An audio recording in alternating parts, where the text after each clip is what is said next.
Jacob, el arquero. Tres métodos distintos. Eso, los tres los escribimos, los tres vimos cuáles son. Ok, continúa la tefilá y dice Aquel Agadol, Aquel Elión, sí, no, Aquel Agadol, Agibor, Veanorá, Aquel Elión, ¿sí? Aquel Elión es una expresión que trae el Humash en Parashat Lech Lechá. Después de la guerra de los 4 reyes, ¿sí?, contra los 5 reyes, capturaron los 5 reyes a Lot, y vino, esto ya lo dijimos en otro momento, así que solamente lo estoy repasando. Capturaron a Lot y Abraham fue y salvó a Lot. Y cuando volvió, lo estaba esperando Malquitzedek, Melech Shalem, y lo bendijo en nombre del Kel Elión. ¿Qué significa Kel Elión en ese lashon? ¿Qué es lo que viene a decir el Humash? Malquitzedek, Melech Cohen le Kel Elión, también llamado en esa parashá, era Hashem y era un sacerdote de Kel Elión. Kel Elión significa literalmente la fuerza superior. ¿Okay? Kel, fuerza, en hebreo antiguo, y de ahí el nombre de Dios usamos porque es la fuerza que está detrás de toda la realidad. ¿Okay? Entonces tenemos la Shon Kel.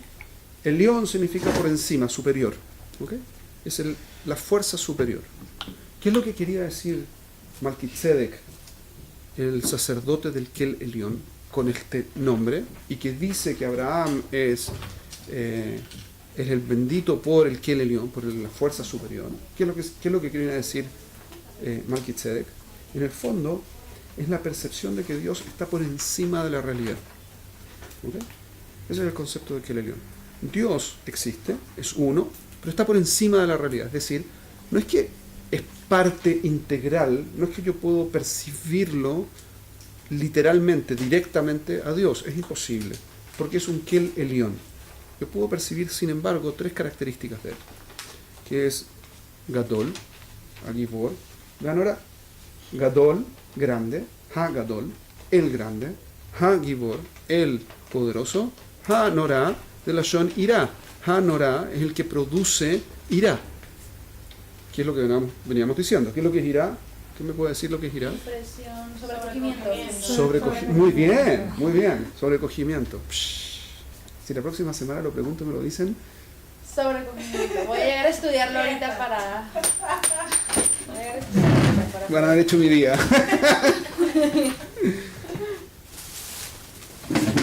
Entonces, no ¿qué puedo decir, no está grabado. Se dejaron la vida las chicas, ¿sabes? Bueno, con esa sensación ahora conéctate con tu... Muy bien, muy bien. Entonces, ¿qué? Dijimos ya cuando hicimos al principio las clases de tefilá antes de Yamim Noraim, hicimos un poco de este concepto, que el Elión significa que, aquí era Gadol Agibor Veanorá, tiene que ver con la manifestación explícita, impresionante de Dios, tanto en términos de grandeza, como en términos de poder, como en términos de sobrecogimiento, de impresión, de estar pasmados por él. ¿Okay? ¿En términos de qué? Acá toda la que Veanorá, en su grandeza, concepto de su grandeza. ¿Qué es lo que significa la grandeza? Entonces podemos entenderlo del lashon de los Jajamim en la Gemara, cuando explican por qué los hombres de la Gran Asamblea se llamaron los hombres de la Gran Asamblea. La Gemara dice que los últimos profetas habían sacado las primeras dos palabras, Gadol Agibor. Habían dicho, no puedo decir que es Gadol porque se destruyó su templo. Y no puedo decir que es Gibor porque su pueblo está exiliado y es esclavo. ¿Okay? Pero igual sigue existiendo. Sí. Continuaron. Gibor es poderoso. ¿Okay? Hoy en hebreo moderno significa un héroe, pero en hebreo antiguo significa poderoso solamente. ¿Okay? Vinieron los hombres de la Gran Asamblea y dijeron, el hecho que el pueblo judío siga vivo es una muestra de que es Gadol y que es Gibor. Ahora, hay dos cosas importantes para entender de eso. Uno, que es que cuando lo dijeron los hombres, los profetas dijeron que no se podía decir, en términos absolutos implica que no se puede decir. Esto lo estoy sacando casi literalmente de lo que dice Rav Weiss al respecto en un libro que se llama Prayer Works, por si acaso lo quieren comprar. Muy buen libro. Primeras 3 brajot bastante bien explicada, como súper bien explicada, mucho mejor que... Ok. El hecho que el pueblo existe y no se asimila completamente, que no fue destruido, por un lado, y que existe, hace que Dios sí sea Gadol. Y el hecho que la historia muestra que hay un comportamiento distinto de la historia para con el pueblo judío, muestra que es Gibor. Entonces tenemos que entender con estas dos cosas, lo que dijeron los profetas y lo que dijeron los hombres de la asamblea, podemos entender qué es lo que significa Gadol y qué es lo que significa Gibor y por qué lo estamos diciendo. Términos un poco más profundos que lo que dijimos antes. Gadol significa algo que es manifiesto y grandioso en su manifestación, ¿ok? Que es grande. Significa que existe, que se ve y que es grande. Si desapareció el templo, desapareció con ello, con el templo, desapareció también los milagros que había en el templo. Está escrito que en el Perek Avot, en la quinta Mishnah, en el quinto Perek, en las primeras Mishnayot, está escrito que había 10 milagros que se esenciaban todo el tiempo en el primer templo, y que no estuvieron todos. Hubo 7 que desaparecieron y en el segundo había solo 3. Eso significa que en el templo se manifestaba un cambio en la realidad. Yo veía en forma permanente que la realidad funcionaba distinto en el templo que en el resto del mundo. ¿Qué me dice eso? ¿Qué significa que yo tenga... si yo les dijera así, el mundo entero funciona de una determinada forma. Aquí, en la superficie de mi computador, la gravedad no funciona. La realidad es otra. ¿Ah? ¿La realidad es otra? No, mi computador es parte de la realidad, está en la realidad. ¿Qué es lo que quiere decir? Que yo veo aquí que la realidad no funciona como acá y como en cualquier otra parte del universo. ¿Qué significa? Es una excepción, ¿no? ¿Excepción? Pero las reglas son reglas. Significa que ¿Entienden? es una manifestación. Lo que dijo es correcto, pero quiero que tomen conciencia de lo que estamos tratando de decir. Es una excepción, obviamente es una excepción, porque no se comporta aquí como el resto del mundo. Eso implica que esta es una excepción, pero las reglas son reglas. La naturaleza funciona igual en todas partes. Entonces hay Que alguien alguna está cosa arriba manejando del que en ese computador momento, que en hace ese lugar, cambiar. esto pasa diferente. Si aquí la naturaleza no funciona como la naturaleza funciona, significa que la naturaleza no tiene control sobre este lugar. ¿Es claro eso? Sí. Eso quiere decir que no es que la naturaleza tiene reglas que se imponen sobre cualquier cosa. La naturaleza funciona, pero aquí existir una naturaleza alternativa y coexistiendo implica necesariamente que lo que aquí hace que funcione, hace también que aquí funcione. Hay una especie de supranaturaleza, una naturaleza que está por encima de la naturaleza, que hace que las cosas sean. Y es manifiesto, es evidente, para que todo el mundo lo pueda ver. Eso lo hace Gadol. ¿Se entiende hasta aquí? El concepto de Gadol es que todo el mundo puede verlo, que Dios existe. Todo el mundo puede ver que Dios existe. ¿Cómo se ve? Porque la naturaleza no lleva nada, no funciona. Pashut no es parte del Heshbon, no es parte de la lógica del mundo. Yo percibo la naturaleza como que hay reglas, que son estáticas, que todo funciona siempre igual, etcétera, etcétera. Veo aquí que no. ¿Ok? Después Gibor. ¿Qué significa Gibor? Como el pueblo está esclavizado, no hay Gvura, no es explícita la Gvura. ¿Qué significa eso? Si Dios maneja el mundo, tendría que ser que nadie le pueda ganar. ¿Correcto? Ahora, si la manifestación, nosotros los judíos decimos que la manifestación de Dios tiene que ver con una relación con el pueblo judío, implica que esa relación nunca se puede romper. El pueblo judío vive en esta tierra, no puede ser expulsado de esta tierra. Y resulta que fue expulsado. Eso quiere decir que Dios no pudo controlar, que lo hace Shalom, no pudo controlar que su pueblo no fuese sometido por otros pueblos. Y se convirtieron en esclavos de otros pueblos. Entonces no es evidente que tiene el poder, porque no pudo vencer un ejército. Hay un ejército que es más poderoso que el de él. Entonces no tiene el poder. ¿Claro? Pero si yo veo que en la historia una y otra vez pasa lo mismo, y la naturaleza de la realidad hace que tendría que desaparecer el pueblo judío y no desaparece el pueblo judío, y para peor, todas las naciones del mundo funcionan de una determinada forma y el pueblo judío funciona distinto, implica que hay una regla, una ley que también se sale de la naturaleza, que es una ley que tiene que ver específicamente con el pueblo judío. Y por lo tanto en la historia puedo ver que Dios existe. ¿Cómo lo veo? Porque las reglas de la realidad en la historia tampoco son. Entonces sí tiene el poder. Porque lo que tendría que haber sido, la regla de naturaleza que tendría que haber sido que, dado que nos ganaron, desaparezcamos, como le pasó a todos los pueblos, no pasa. Y eso significa que Dios tiene todavía el poder, pero es un poder relativo, porque hay un porcentaje de la gente que se asimila, hay un porcentaje de la gente que se muere, hay un porcentaje de pogroms y problemas, holocaustos y demás. Pero no es evidente. Entonces, en términos absolutos, el profeta tenía razón, hay que sacarlo. Pero cuando yo lo veo en términos relativos, lo puedo poner de nuevo. ¿Ok? Entonces ahora tenemos una comprensión un poco más profunda de Agadol, Agibor, todavía no de Anorá, pero Agadol de Agibor. Agadol es manifiesto, es evidente, todo el mundo lo puede ver. Agibor tiene la fuerza por encima de las reglas de la realidad. ¿Ok? Hanorá, el sobrecogedor, el pasmante, el que hace que yo tenga ira. ¿Sí?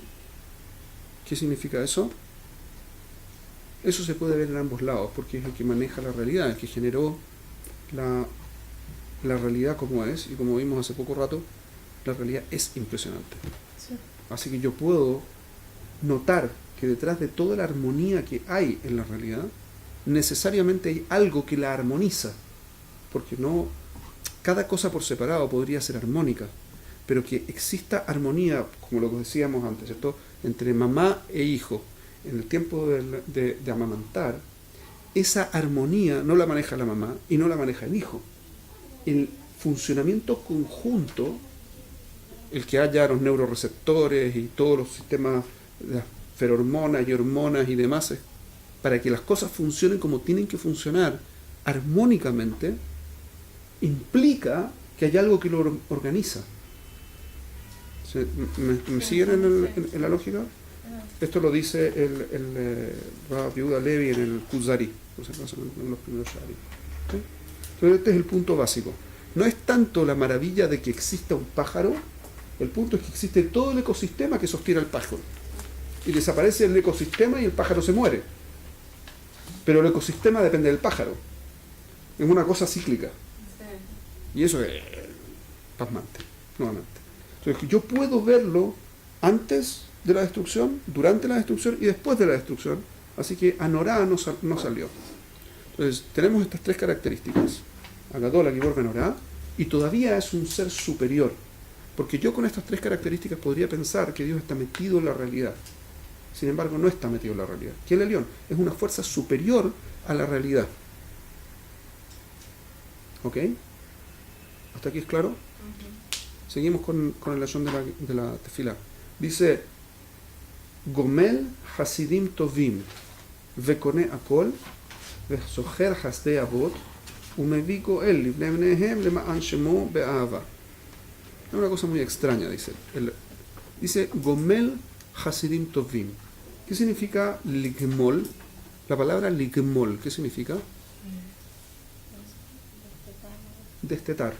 Muy bien. Quitarle la papa al bebé. Dejar de amamantar a un bebé significa destetar. Dejar de amamantar a un bebé. ¿Okay? Cortarle el periodo de amamantamiento. Entonces, ¿qué significa Gomel Hasidim Tovim? Que elimina, corta el Gesed. Hasidim Tovim, ¿sí? Corta el Gesed.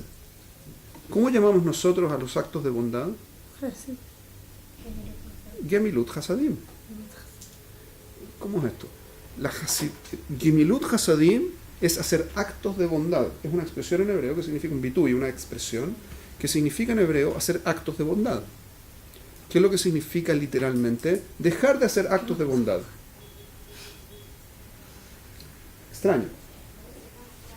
Pero el lashon es bastante lógico si uno entiende cuál es el mejor nivel de Gemilut Hasadim que se puede dar. ¿Qué dice la Gemara? Es dejar a la persona construir las cosas por ella misma. Correcto. Hacer que la persona no dependa de nadie. Y eso es exactamente el concepto de Gemilut Hasadim. Hacer que el bebé no dependa más de la mamá. Ese es el concepto de Gemilut Hasadim. Por lo tanto, mientras más independiente es la persona, mejor. Y mientras más lo ayudo a que sea independiente la persona, más acto de bondad es. Al revés de la percepción natural. En mi percepción natural yo diría, mientras más le doy al bebé, mejor. ¿Qué dice la tradición? Justo al revés. ¿Ok? A aquel que no puede, de otra forma, le doy directamente. A aquel que puede un poco, le doy lo justo y necesario para que se pueda sostener solo.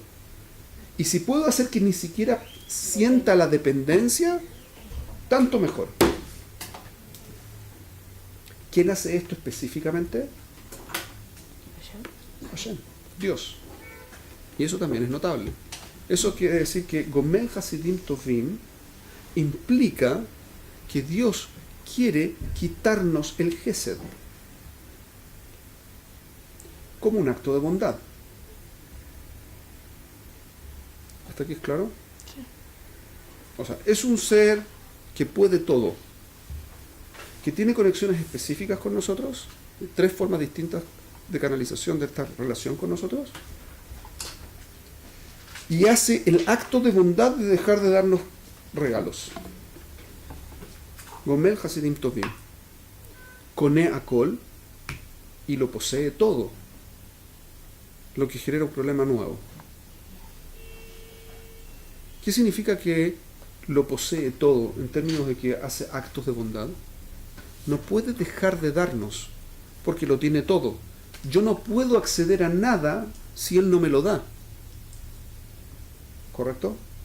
Entonces, ¿qué es lo que es esto de que Él hace que yo no dependa de Él? Le masé, dependo siempre de Él y no puedo hacer nada, porque todo es de Él.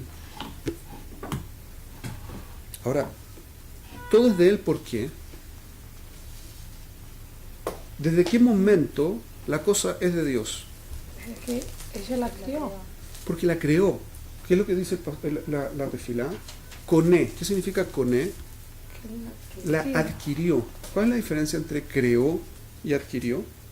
Cuando adquieres una cosa ya existe, alguien ya la crió. Ok. Se hace un maaseh kinyan, se hace un acto de adquisición. Yo requiero hacer un acto para liknot, para adquirir algo. Para el caso de una creación, yo nunca puedo dejar de ser el dueño de una creación. En cierto aspecto, siempre soy el dueño, porque yo lo hice, fui yo el que lo creó. ¿Correcto? Le puedo dar derechos a otra gente de usarlo, pero la cosa es mía, minastam.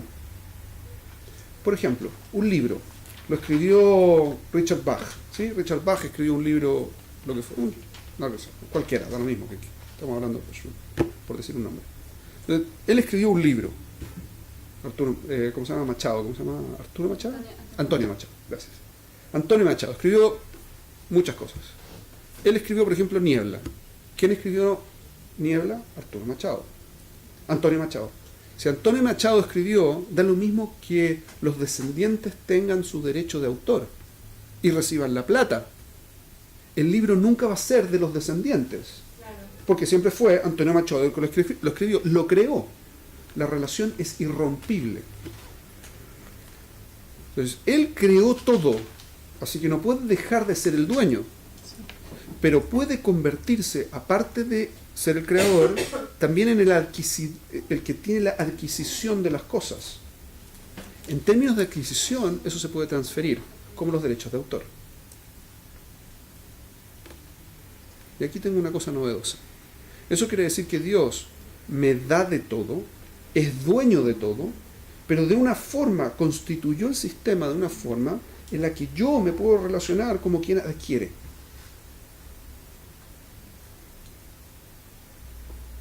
¿Ok? Él quiere que yo pueda adquirir. Por eso se puso él como adquisidor, como quien adquirió todo el mundo. No como creador, porque en creador nadie puede conversar, pero en adquisición sí puedes.